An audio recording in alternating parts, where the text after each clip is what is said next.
Hello and नमस्ते everyone. मैं हूं निशा चौहान और आपका मेरे चैनल पर बहुत स्वागत है। चैनल पर आप ट्रैवल और इन्फॉर्मेशन से जुड़ी वीडियोस देख सकते हैं। और अगर आप लोग मेरे चैनल पर नए हैं तो सबसे पहले जाकर सब्सक्राइब करें, मुझे सपोर्ट करें, लाइक करें और मेरे चैनल को शेयर करें।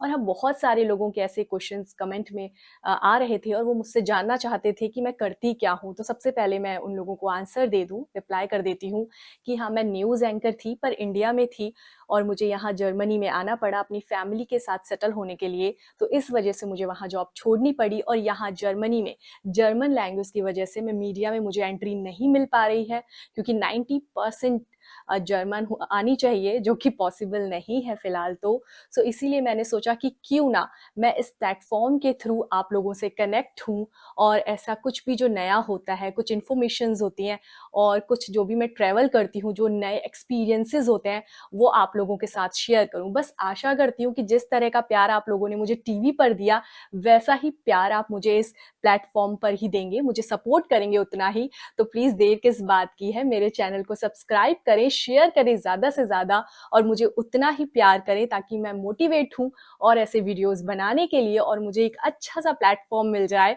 और मुझे ना जर्मन सीखने की जरूरत पड़े और ना यहाँ मीडिया में जाने की जरूरत पड़े। चलिए, मैंने अपने बारे में आपको बहुत कुछ बता दिया है। अब आगे बढ़ते हैं। आज का जो टॉपिक मैंने उठाया है कि नई पीढ़ी और आगे आने वाली पीढ़ी को क्या सबक लेना चाहिए। हमारे देश, हमारे भारत देश की जो हाल ही में प्रथम महिला राष्ट्रपति बनी है, द्रौपदी मुर्मू जी, उनके बारे में इस वीडियो में हम जानेंगे। आज द्रौपदी मुर्मू जी को सिर्फ भारत ही नहीं, पूरी दुनिया जानती है और जानना चाहती है उनके बारे में। पहली भारतीय आदिवासी महिला है, सबसे यंगेस्ट भारतीय महिला राष्ट्रपति बनी है। द्रौपदी मुर्मू जी का जो निजी जीवन रहा है, बहुत ही दुख और तकलीफों से भरा रहा है। भगवान ने उनका बार बार इम्तिहान लिया है, इतनी कठिनाइयों का उन्होंने सामना किया है, इतने दुखों को झेला है कि शायद उस जगह कोई और होता तो कब का टूट गया होता, बिखर गया होता। इसीलिए मैं आप लोगों को बताना चाहती हूँ कि उनसे सीख लेनी चाहिए हम लोगों को और आगे आने वाली पीढ़ी को सबक लेना चाहिए, जानना चाहिए उनके बारे में ज्यादा से ज्यादा। इसीलिए मैंने ये टॉपिक आज उठाया है ताकि मैं अपने वीडियो के माध्यम से बता सकूं, जितने भी लोग मेरे से जुड़े हैं वो जान सकें द्रौपदी मुर्मू जी के बारे में कि उन्होंने कितना कुछ सहा है, उसके बाद भी वो टूटी नहीं, बिखरी नहीं और उन्होंने आध्यात्मिक का रास्ता अपनाया, मेडिटेशन किया और किस तरह से वो बाहर निकली और वो आज यहाँ तक पहुंची हैं। इतना आसान नहीं था यहाँ तक पहुंचना। और जब आप उनके जीवन के बारे में पढ़ेंगे, जानेंगे, तब आपको पता चलेगा कि वो कितनी स्ट्रॉन्ग वुमेन है। चलिए उनके जीवन के बारे में जानते हैं और उनके निजी जीवन में क्या क्या दुख और तकलीफ उन्होंने सहे हैं उसके बारे में मैं आपको बताती हूँ। वर्ष 2009 में मात्र 25 साल की उम्र में उनके बेटे की असमय मौत हो गई और उन्हें इतना गहरा सदमा लगा कि वो डिप्रेशन में चली गई। और इसके बाद खुद को हिम्मत देने के लिए और डिप्रेशन से निकालने के लिए उन्होंने अध्यात्म का रास्ता चुना। ब्रह्म कुमारी जैसी संस्था से वो जुड़ी। धीरे धीरे वो अपने आप को डिप्रेशन से बाहर निकाल ही रही थी कि वर्ष 2013 में उनके दूसरे बेटे की एक्सीडेंट में मौत हो गई। और ये सिलसिला यही नहीं रुका, कुछ ही दिनों बाद उनकी मां और उनके भाई की भी मृत्यु हो गई। इन तमाम दुखों के बाद भी द्रौपदी मुर्मू जी टूटी नहीं, उन्होंने खुद को संभाला और वो आगे बढ़ी। लेकिन साल 2014 में भगवान ने उनसे उनके पति को भी छीन लिया। उनके पति की बीमारी की वजह से मौत हो गई। लेकिन इस बार द्रौपदी मुर्मू टूट सी गई, बिखर सी गई। उनका सामान्य जीवन में आ पाना मुश्किल था, लेकिन उन्होंने अध्यात्म का रास्ता नहीं छोड़ा। साथ ही उन्होंने योग करना शुरू किया, मेडिटेशन करना शुरू किया और अपने आप को वहां से निकाला और आगे बढ़ी। अगर आपने द्रौपदी मुर्मू जी का भाषण सुना होगा तो उन्होंने खुद कहा कि भगवान ने धीरे धीरे उनका सब कुछ छीन लिया। जैसे माता पिता अपने बच्चों को डांट कर, पीट कर सही रास्ते पर लाते हैं, उसी तरह भगवान भी अपने बच्चों के साथ ऐसे ही करते हैं।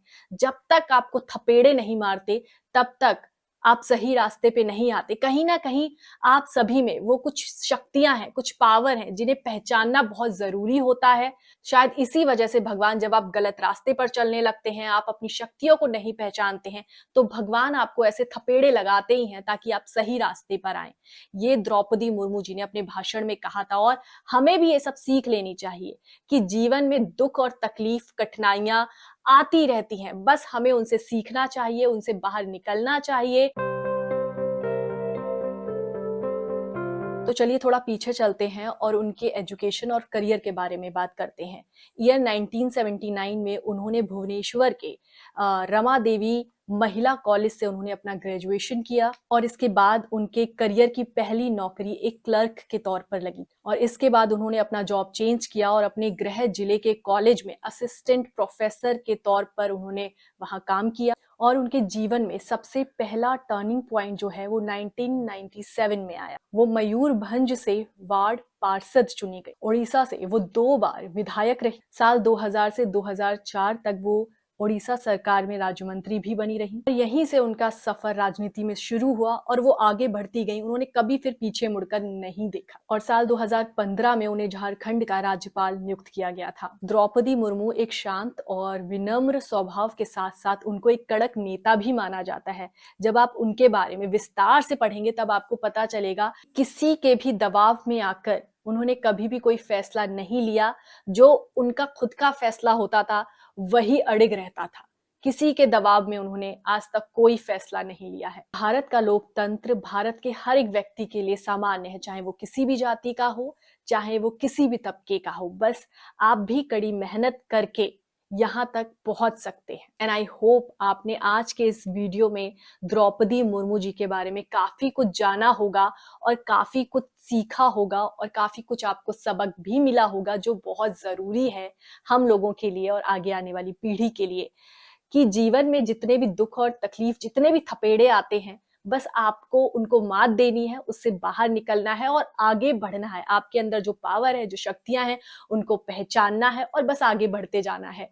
प्लीज सब्सक्राइब करिए मेरे चैनल को, शेयर करिए, मुझे सपोर्ट करिए। चलिए मिलते हैं अगले वीडियो में, तब तक के लिए बाय बाय।